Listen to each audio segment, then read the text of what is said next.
أعوذ بالله من الشيطان الرجيم بسم الله الرحمن الرحيم الحمد لله رب العالمين وبه نستعين اللهم صل على سيدنا محمد النبي الأمي وعلى آله وصحبه وسلم رب اشرح لي صدري ويسر لي أمري واحلل عقدة من لساني يفقه قولي ولا حول ولا قوة إلا بالله العلي العظيم إلهي أنت مقصودي ورضاك مطلوبي أعطني محبتك ومعرفتك السلام عليكم ورحمة الله وبركاته الحمد لله والشكر لله wassalatu wassalamu ala rasulillah amma ba'du. Pertama sekali kita bersyukur kehadrat Allah subhanahu wa ta'ala yang telah melempahkan dan telah menciptakan kita dan melempah serta mengurniakan kepada kita nikmat-nikmat yang sangat banyak, sama ada nikmat yang besar atau nikmat yang kecil, nikmat yang zahir maupun nikmat yang batin, nikmat yang kita sedari atau yang kita lupakan. Mudah-mudahan segala nikmat-nikmat itu sentiasa dikurniakan kepada kita dan dijadikan kita orang-orang yang bersyukur.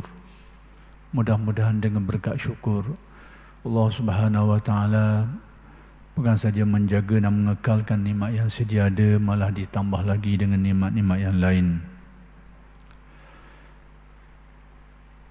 Kuliah Masjid Abidin pada malam ini ingin meneruskan lagi huraian kalam hikmat Syekh Ahmad Ibn Atta'illah Al-Iskandari radhiyallahu anhu yang dimuatkan di dalam karya Al-Hikam. Kalam hikmat yang ingin dikupas pada malam ini ialah kalam hikmat yang ke-226, iaitu kata-kata Syekh Ibn Atta', qurbuka minhu an takuna musyahidan li qurbihi minka wa illa famin aina anta wa wujudu qurbih. Dekatmu kepada Allah itu sekira engkau selalu seolah-olah melihat dan memerhatikan dekatnya Allah kepadamu. Kalau tidak demikian, maka dari manakah engkau itu dengan dekatnya Allah?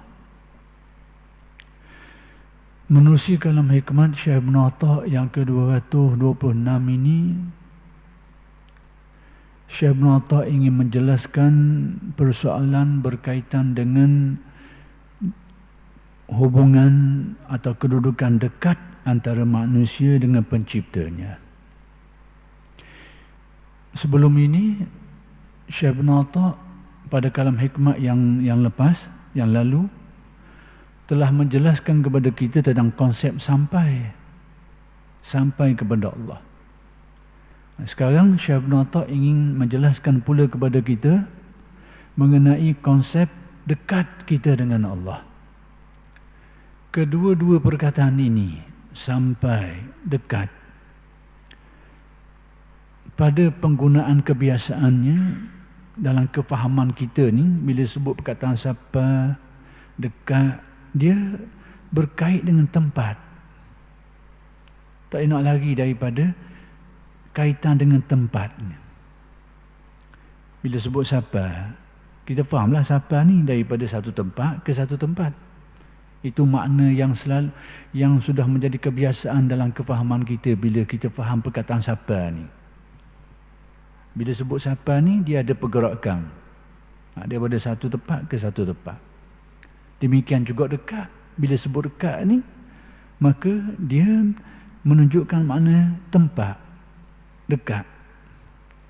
Ada jarak dekat dengan kita. Jadi, bagaimana kita nak memahami semua perkara-perkara ini, konsep-konsep ini yang dijelaskan di dalam ilmu tasawuf ni, supaya kita dapat menselaraskan dia dengan akidah yang kita belajar. Akidah kita, akidah Ahlussunnah wal Jamaah. Jangan ambil akidah-akidah lain lah. Akidah Ahlussunnah wal Jamaah, antara keyakinannya, antara keyakinan kita terhadap Allah, ialah Allah Ta'ala itu bersifat mukhalafah. Mukhalafatuhu lil hawadis. Allah Ta'ala itu tidak sama sekali dengan segala makhluknya. Tidak sama sekali. Apa-apa yang berkait dengan makhluk, Allah tidak seperti itu. Apa-apa yang terlintas dalam fikiran kita, Allah tidak seperti itu. Makhluk ni banyak. Hak terlintas dalam otak kita, kepala kita tu sebahagian je. Ada makhluk dah yang tak pernah kita fikir pun, yang tak pernah kita tengok pun. Jadi apa-apa saja yang terlintas dalam otak kita ni, dalam gambaran akal kita ni, dan tasawur akal kita ni, maka Allah tidak seperti itu. Bukan hanya sekadar yang terlintas dalam kepala kita, dalam otak kita, bahkan segala perkara makhluk ni, hak tak ada dalam otak kita pun, maka Allah Ta'ala itu tidak sama sedikit pun dengan segala makhluknya itu. Itu kita kena faham, mukhalafatuhu lil hawadis. Salah satu daripada asas tunjang keyakinan kita terhadap Allah Subhanahu wa Ta'ala yang dinaskan di dalam Al-Quran dengan nas yang muhkam, yang muhkamah, nas yang jelas dan terang. Laisa kamislihi syai', tidak ada sesuatu pun yang serupa dengan Allah. Walam yakul lahu kufuwan ahad, tidak ada seseorang pun atau sesuatu pun yang serupa dengan Allah Subhanahu wa Ta'ala. Ini nas yang muhkamah, yang jelas dan terang maksudnya. Maka ulama usuluddin menyimpulkannya dalam ilmu akidah sebagai mukhalafatuhu lil hawadis. Ini asas keyakinan kita.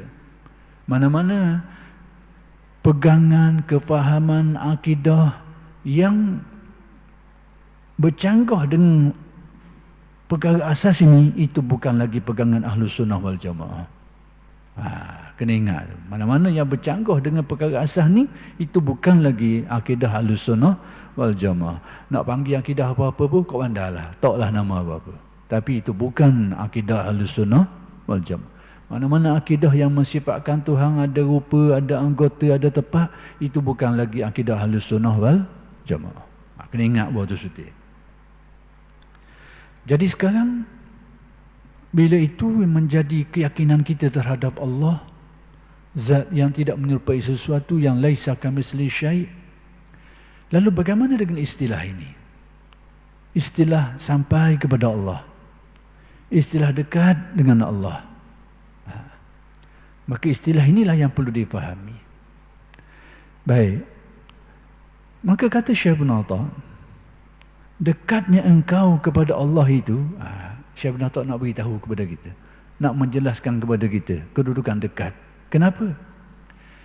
Kerana kita ni sebagai manusia, nak tak nak, sebagai seorang mukmin, sebagai seorang Muslim, nak tak nak, kita kena berusaha mendekatkan diri kepada Allah. Itu setiap Muslim, setiap mukmin, dia kena ada benda ini, usaha untuk mendekatkan diri kepada Allah. Jadi persoalannya sekarang, dekat dengan Allah Ta'ala itu apa artinya? Apa maksudnya? Nak tak nak, takkan kita nak jauh dari Allah pula? Semua orang nak dekat. Mungkin atas dunia ni ada orang lupa lah, ada orang tambuh lah, di akhirat orang berebut lah. Sebab kedudukan dekat dengan Allah ini akan memberi nilai kepada manusia di akhirat. Kita kena ingat, nikmat di akhirat nanti dia banyak ragam. Ada dalam bentuk nikmat-nikmat syurga, dalam bentuk kenikmatan, balasan syurga yang dikurniakan Allah kepada orang yang beriman. Itu pun nikmat yang sangat tinggi, nikmat yang sangat besar nilai dia. Sehingga dikhabarkan di dalam hadis, dijelaskan di dalam hadis tentang ketinggian nikmat dalam syurga ni, ma la a'dattu li'ibadiyas salihin ma la 'ainun ra'at wala uzunun sami'at wala khatara ala qalbi bashar. Aku sediakan kepada hamba-hambaku yang soleh. Yang soleh ni semua orang Islam yang baik lah, yang dapat ganjaran ni. Kalau ada baik pun, ada jahat pun akan dibalas dululah dengan neraka, tapi berkesudahan ke syurga juga. Kerana iman, prinsipnya, asasnya iman kepada Allah. Jadi aku sediakan, kata Allah, kepada hamba-hambaku yang soleh, mala ainun ra'at, apa yang tidak pernah terlihat pun oleh mata mereka ni. Maksudnya nikmat yang luar biasa kehebatan dia, tak pernah tengok pun. Dari segi kecantikan lah, benda yang berkait dengan penglihatan ni, penglihatan kita ni benda comel, benda molek lah, benda-benda comel sekali, sedap pandang lah. Maka nikmat dan syurga tu tak pernah terlitah pun dalam, tidak pernah terlihat pun oleh manusia. Wala uzunun sami'at, tidak pernah terdengar pun oleh telinga. Telinga kita tahulah suara yang merdu-merdu, sedap-sedap lah, suara yang, tapi nikmat syurga ni tak pernah terdengar pun oleh telinga. Nilai kenikmatan dia.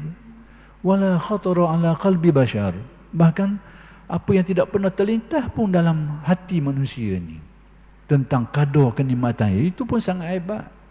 Tetapi kena ingat bahawa manusia, orang-orang yang beriman di dalam syurga nanti, selain daripada dikurniakan Allah nikmat-nikmat ni, tapi tingkatan kedudukan mereka di sisi Allah tidak sama.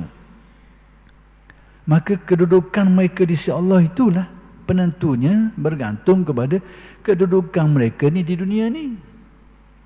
Kedudukan mereka atas dunia ni dalam hubungan mereka dengan Allah, itulah yang akan mengukur kedudukan mereka di akhirat.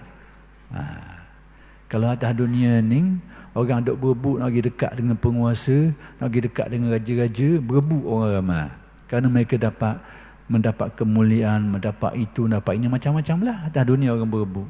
Lalu bagaimana dengan Allah Khaliqul Alam ini, pencipta seluruh alam ini?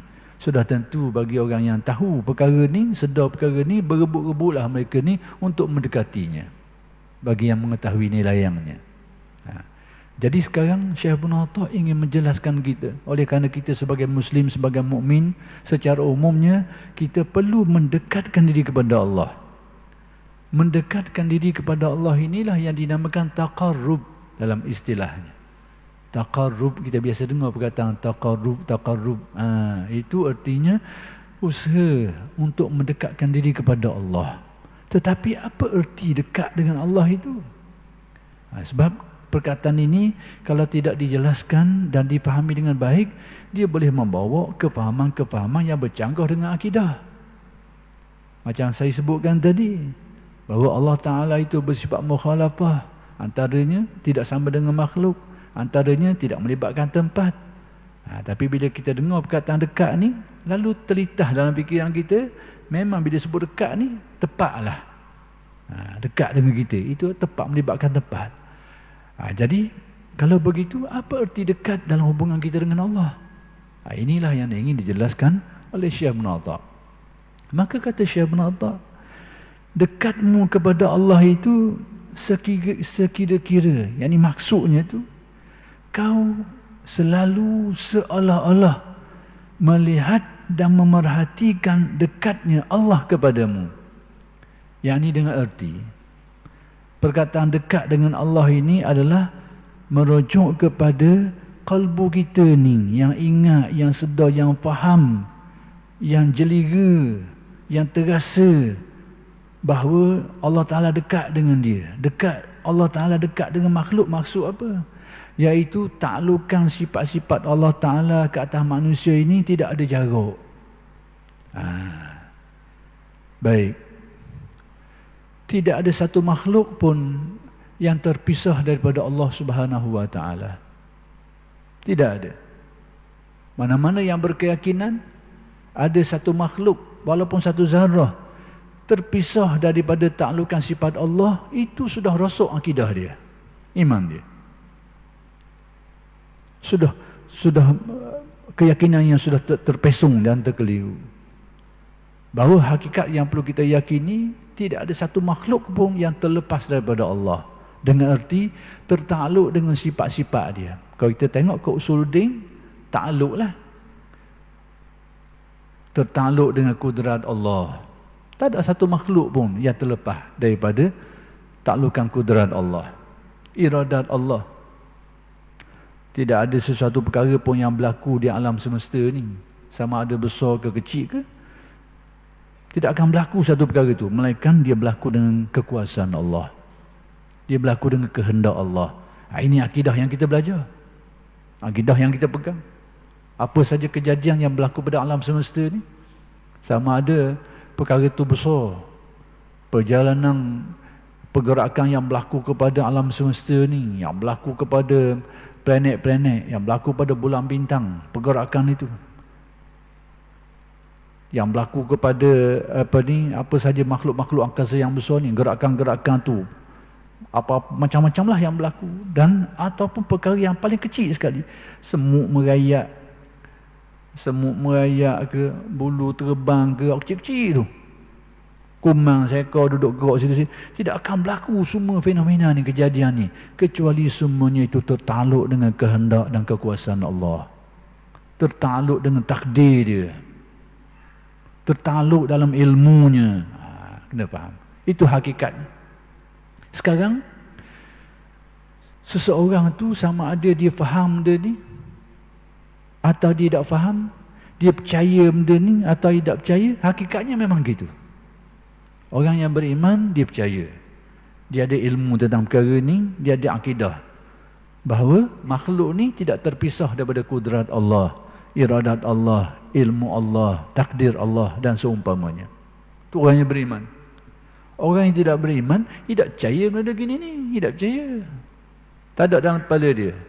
Jadi sama ada manusia itu percaya ke tak percaya ke benda ni, kenyataannya memang gitu.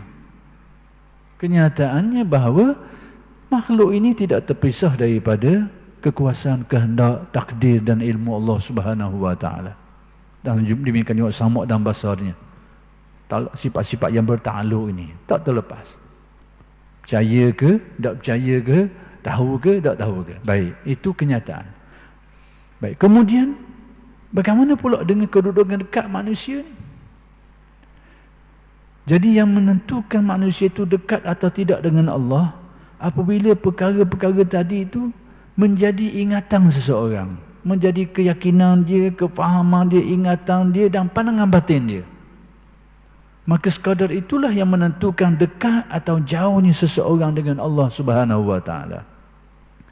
Hak paling jauh sekali daripada Allah, tidak percaya benda tu. Tidak percaya bahawa makhluk ini tertakluk dengan Tuhan penciptanya. Tidak percaya benda tu.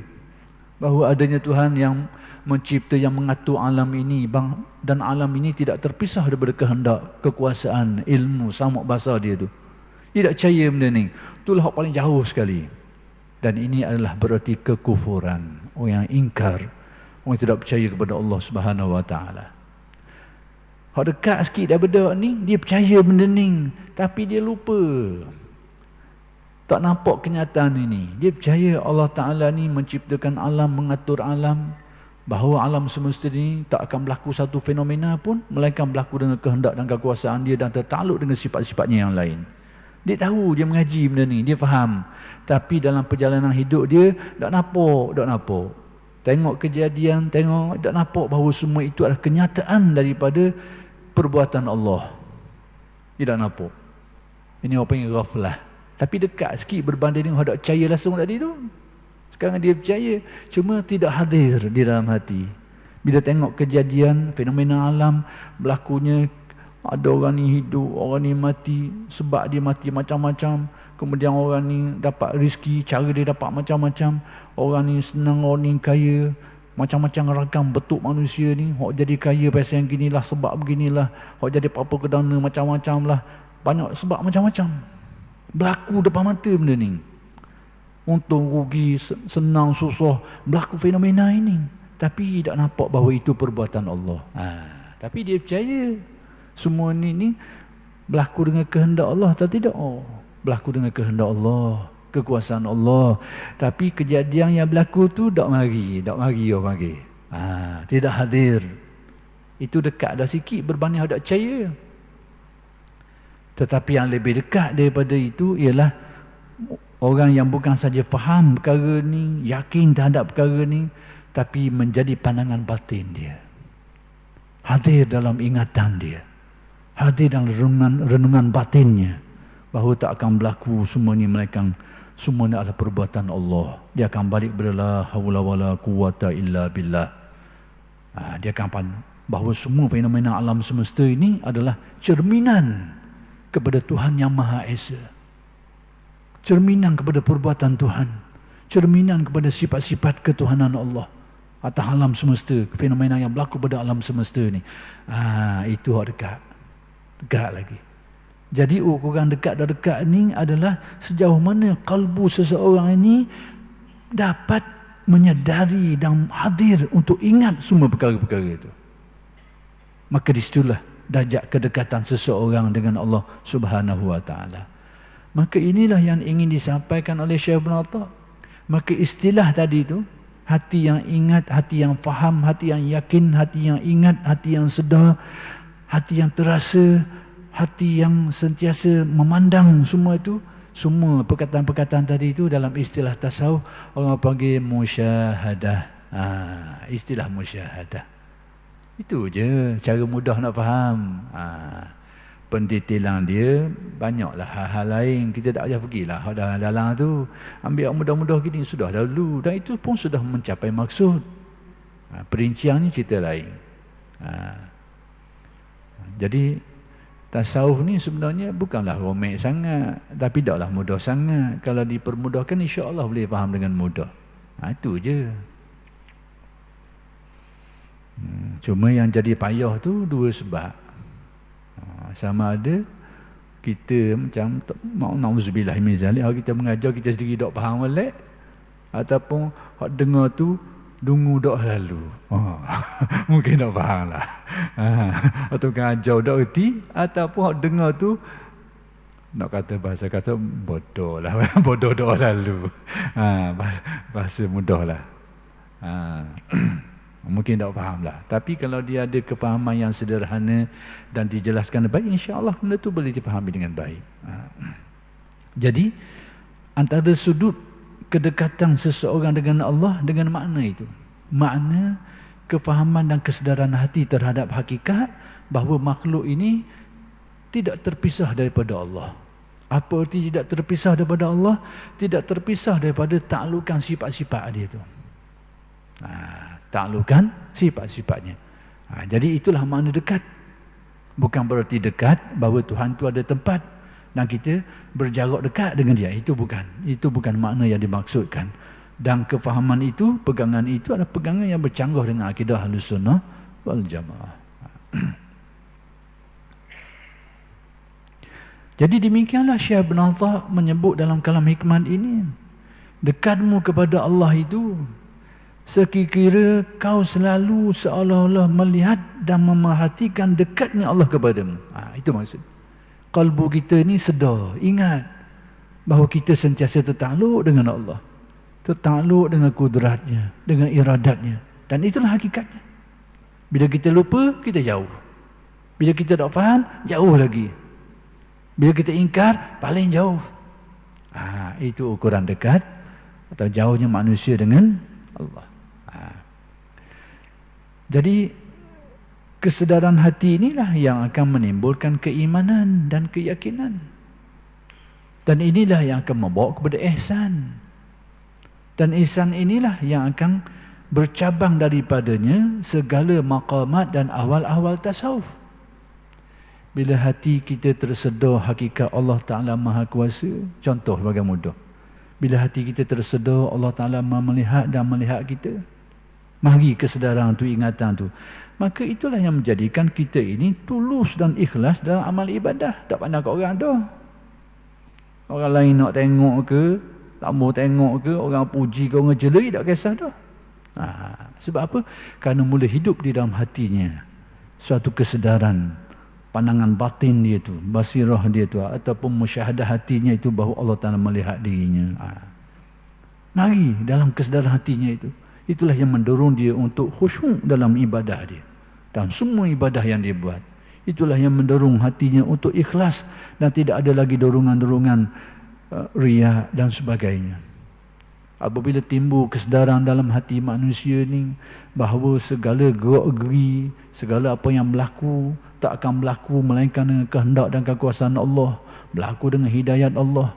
Apabila kalbu ada kesedaran tu, ada ingatan tu, menjadikan orang ini dia melakukan sesuatu dengan penuh tawaduk. Kerana dia sedar, aku dapat buat kebaikan pun dengan kurnia dia, dengan hidayat dia. Dia tak akan bodoh ke orang, tak akan perendah ke orang, tak akan perhina ke orang. Bila orang sedar hakikat ni, hakikat ihsan. Dan dia tidak akan ujub dengan diri dia, bangga diri, tak ada. Dia tak akan ujub dengan dia tak akan takabur. Ujub takabur ni adik-beradik je, lebih kurang je. Bila dia pandang kelebihan diri dia, dia pandang kepada kelebihan diri dia, terdendeng dari memandang kurnia Allah, jadi ujub. Apabila dia pandang kelebihan diri dia, terdendeng dari memandang kurnia Allah, dia perendah ke orang pula, jadi takabur. Dua-dua ni nyakit berat laka ni, jangan pandang nyakit mudah ni. Ini antara perkara-perkara yang sangat merosakkan kalbu manusia. Sebagai contoh, jadi nak kabarnya, apabila hati mendapat kesedaran yang dinamakan musyahadah, selalu ingat, selalu pandang, terasa hakikat bahawa makhluk ini tidak terpisah daripada taklukan sifat Allah, maka itulah yang menjadi ibu kepada persoalan ilmu tasawuf keseluruhannya. Kuncinya duduk sini, membawa kepada maqam taubah, permulaan maqam kesedaran hati tentang kewujudan Allah. Mari hati terasa mula ingat, sedar tentang kewujudan Allah yang menjadi pencipta dan mengatur seluruh alam ini, yang mencipta kita dan sebagainya. Mari kesedaran itu mendorong seseorang untuk kembali kepadanya, baiki perjalanan hidupnya, mendorong dia untuk memperbetulkan kesilapan yang pernah berlaku dalam hidupnya, mendorong dia untuk mencari kebaikan dalam hidupnya. Itu perjalanan itu dinamakan maqamut taubah. Dan meningkat lagi apabila timbul kesedaran bahawa Allah Ta'ala lah yang telah mentaksimkan, telah membahagikan segala rezeki makhluknya. Orang ni dapat banyak ni, orang ni dapat banyak ni, orang ni senang, orang ni susah, orang ni utuh, orang ni rugi. Semuanya itu sudah ada takdirnya tu. Sudah ada pembahagian yang dibuat oleh Allah. Kalau ada bahagian seseorang tu, dia akan dapat ke mana-mana pun, sekalipun terhalang dengan 1000 halangan. Apa-apa yang tidak akan dapat pada seseorang, tak akan dapat walaupun dekat, nak boleh ngadah dah, tak akan boleh. Bila ada kesedaran kalbu ni, pandangan batin ini terhadap ketuhanan Allah Subhanahu Wa Taala ni, menjadikan hatinya itu hilang sifat-sifat tamak, tumbuhlah sifat-sifat zuhud, timbullah sifat-sifat qanaah. Semua ini maqam-maqam tasawuf. Tapi puncanya tadi, hati mula menyedari tentang dekatnya Allah Subhanahu Wa Taala. Ini kunci kepada ilmu tasawuf. Jadi maksud dekat di sini ialah hati yang sedar, hati yang faham, hati yang ingat kepada kedekatan Allah. Apa arti kedekatan Allah? Tertakluknya makhluk ini dengan Allah Subhanahu Wa Taala. Jadi hati yang sedar benda ni, yakin ni, ingat benda ni, jeliga kefahaman dan ingatan dia terhadap perkara ni, sentiasa ingat, sentiasa menyaksikan dengan pandangan mata hati tu yang dinamakan basirah tu, itulah dekat. Dan perkara ini tahapan penghayatan kalbu manusia ni tidak sama. Maka berdasarkan tahapan itulah menentukan dekatnya. Orang ni dekat, orang ni lebih dekat lagi, macam-macam lagi lah. Tahapannya berbeza-beza. Jadi inilah ukuran dekat atau jauhnya seseorang terhadap Allah Subhanahu Wa Taala. Secara mudahnya itulah yang dapat kita faham daripada konsep dekatnya manusia dengan Allah Subhanahu Wa Taala. Dia kembali kepada kesedaran kalbunya, pandangan batinnya terhadap hubungan makhluk dengan Allah Subhanahu Wa Taala. Kalau tidak demikian, maka dari manakah engkau itu dengan dekatnya Allah? Kalau tidak dengan makna ni, kalau tidak dengan makna yang dimasukkan itu, Maka bagaimana kita nak kaitkan dekat dengan Allah sedangkan Allah Ta'ala itu tidak bertempat? Itu maksudnya. Jadi kefahaman dekat dengan makna Tuhan tu ada situ sini sehingga kita dekat, itu ada kefahaman yang salah. Kefahaman yang bercanggah dengan akidah Ahlus Sunnah wal Jamaah. Adapun istilah dekat dalam tasawuf, dia membawa makna yang lain seperti yang telah dijelaskan oleh Syekh Ibn Atha. Baik, berkaitan dengan dekat ni yang disebut-sebut oleh ulama tasawuf ni, ada dalil tak? Ambil mana semua ni? Ni ilmu keagamaan ini kena ada tempat rujuk dia. Kena ada Al-Quran, kena ada hadis, dan kena ada huraian-huraian alim ulama yang dipercayai untuk memahami nas-nas Al-Quran dan hadis ini. Pegang kepada Al-Quran hadis itu bukan tak bagus, tapi usaha nak memahami dia itu tak ramai orang yang ada kemampuan yang cukup untuk menghuraikannya. Salah-salah hurai jadi sesat, jadi babah. Contohnya ni lah, contohnya ni. Nak beri contoh ayat ni. Firman Allah Ta'ala berkait dengan persoalan yang dibicarakan oleh Syekh Ibn Atha ni. Wa idza sa'alaka ibadi anni fa inni qarib. Surah Al-Baqarah ayat 186. Baik, tengok ayat ni. Artinya, jika hamba-Ku bertanya kepadamu, yakni wahai Muhammad, tentang aku.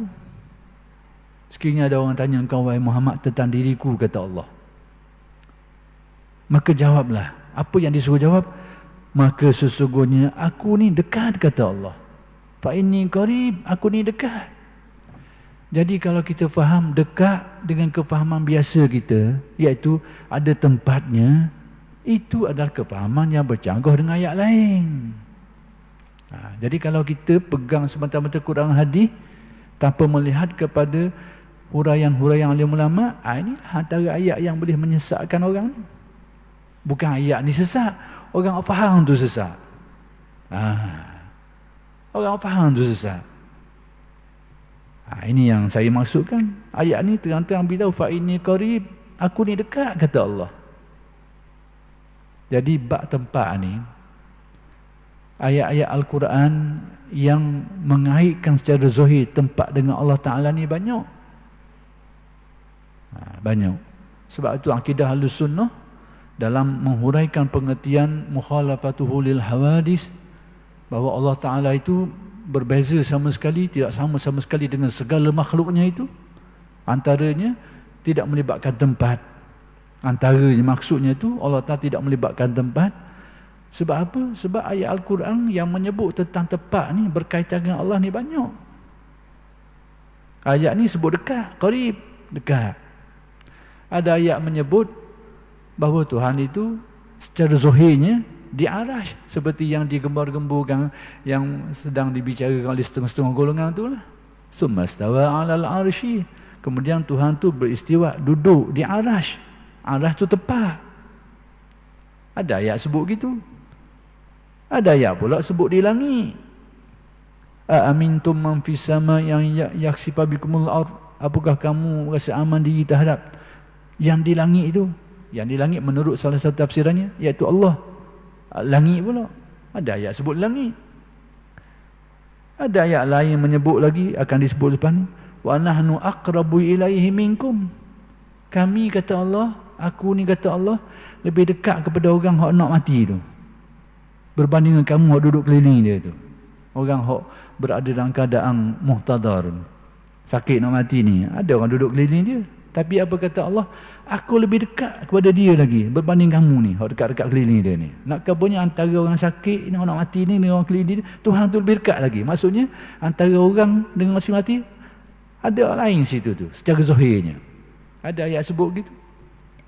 Bahkan ada ayat sebut wa nahnu aqrabu ilaihi min hablil warid. Aku lebih dekat dengan seseorang daripada orang merah dia dengan dirinya sendiri. Kita ni dengan orang merah kita ni, jauh mana dengan kita, tepek dengan kita. Tuhan kata aku lebih dekat dengan orang merah tu lagi daripada seseorang. Jadi sekarang kita nak pakai mana se? Hak dekat dengan kita. Ada ayat sebut wa huwa ma'akum, bahawa dia, yakni Allah itu bersama dengan kamu. Jadi kalau kita nak faham ayat-ayat ni dengan makna zahir dia, ada ayat sebut bersama, ada yang sebut dekat, ada yang sebut dekat dengan orang merih lagi, ada yang sebut langit, ada yang sebut di arash. Nak pakat mana ni kalau nak tengok tepat? Maka sebab itu kefahaman Ahlussunnah bahawa semua ini ada makna-makna tersendiri. Dan tidak boleh difahami dengan makna tempatnya itu. Kalau kita faham dengan zahir makna tempatnya, semuanya Al-Quran. Nak pakat manusia. Ada ayat yang menyebut bahawa tidak ada 3 orang yang sedang berbicara, yang sedang berbisik-bisik, kecuali yang keempat itu Allah. Tidak ada 5 orang yang sedang berbisik-bisik ni, kecuali yang keenam itu Allah. Jadi kalau kita duduk mesyuarat senyap, duduk main bisik ataupun panggil mesyuarat gelak ni, mesyuarat duduk racang tu racang ni, ingat ke 5 orang ni, ada lagi yang keenam tu. Nas Al-Quran. Jadi hak mana kita nak pakai? Ayat Al-Quran belaka. Statusnya sama. Tak boleh nak kata ayat ni nak pakai, ayat ni tak pakai. Tak boleh. Sebab apa? Statusnya sama. Dari segi ayat Al-Quran letak ayat Al-Quran.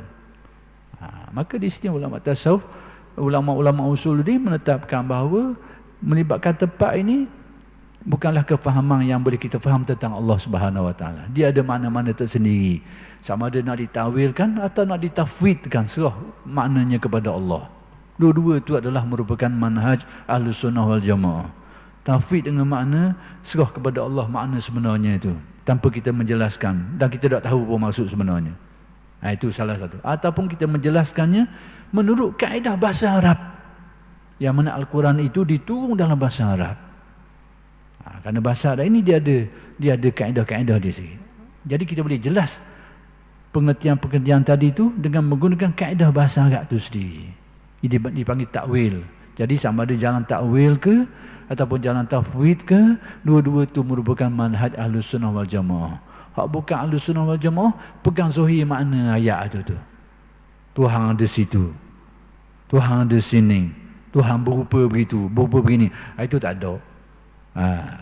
Itu tak ada. Salah pun tak gitu, khalah pun tak gitu. Itu benda tu salah, bukan salah, salah. Itu bukan fahaman Ahlussunnah wal Jamaah yang melibatkan tempat. Jadi saya hanya menyampaikan apa yang telah ditetapkan, diputuskan oleh yang ditetapkan ulama-ulama Ahlussunnah wal Jamaah. Kalau ada orang yang nak berpegang lain daripada tu, lah silalah. Tapi nak beritahu itu bukan pegangan Ahlussunnah wal Jamaah. Tu nak khabar tu. Jadi sekarang, ini salah satu ayat macam tu. Apabila hamba-Ku tanya tentang diriku, tanya tentang diri aku ni, fa inni qarib, aku ni dekat, kata Allah. Aku dekat. Jadi kalau kita faham zahir ayat ni, Tuhan duduk dekat kita, maksud ada tempat lah. Bila sebut dekat ni, tempat lah. Maka itu bukan maknanya. Jadi dekat di sini adalah seperti yang sudah dijelaskan oleh Syekh Ibn Atta' dalam kalam hikmat tadi itu, iaitu dekat dengan erti bahawa kita ini sentiasa tertakluk dengan Allah. Segala makhluk ni, segala alam semesta ni tidak pernah terpisah daripada Allah dari segi taklukan sifat dia itu. Tertakluk dengan kudratnya, iradatnya, ilmunya, samuknya, basarnya dan sebagainya. Itu maksud dekat, tidak pernah terpisah. Jadi bila seseorang tu yakin terhadap perkara itu, faham itu sedar, maka dia dikatakan dekat dengan Allah Subhanahu Wa Taala. Jadi demikianlah yang dapat saya simpulkan bahawa istilah dekat antara manusia dengan Allah ini adalah merujuk kepada kesedaran batin, pandangan batin seseorang terhadap hakikat yang sebenar. Apa hakikat yang sebenar? Hakikat bahawa makhluk ini tidak pernah terpisah daripada Allah Subhanahu Wa Taala. Jadi sedalam mana, semakin mendalam kesedaran itu, maka semakin dekatlah manusia itu, dikatakan semakin dekatlah dengan Allah Subhanahu Wa Taala. Yang kedua, bahawa bila kita guna istilah dekat atau istilah-istilah lain, siapa ke, dan tengok ayat-ayat yang menyebutkan perkara ni, maka tidak boleh kita memahami dengan makna yang membabitkan tempat bagi Allah Subhanahu Wa Taala. Jadi oleh kerana sudah sampai syarat ini, kita berhenti setakat ini dulu, dan insya-Allah akan bersambung huraian kalam hikmat ini pada kuliah-kuliah yang akan datang. Aqulu qawli hadza wa astaghfirullahal azim li wa lakum. Assalamualaikum warahmatullahi wabarakatuh.